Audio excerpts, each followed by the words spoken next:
In this video, I'm going to be teaching you how you can enable the video audio playback on Rednote. So let's go ahead and start the video. First of all, open the Rednote app on your phone. Then you can just go ahead and tap on any video you want to play on the background. Just go ahead and tap on the screen. Swipe and you can see play backstage. Go ahead and tap on the play backstage option and the video audio playback has now been enabled. If you want to disable it, it's quite easy as well. Go ahead and tap on the video, tap on it once again. Then go to play backstage. Go ahead and tap on it and the video audio has been disabled.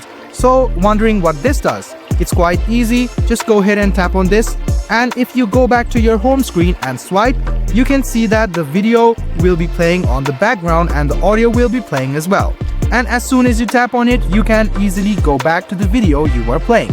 I hope this video about how you can enable the video audio playback option on Rednote was helpful for you. Like the video, subscribe to the channel and do hit the bell button for more.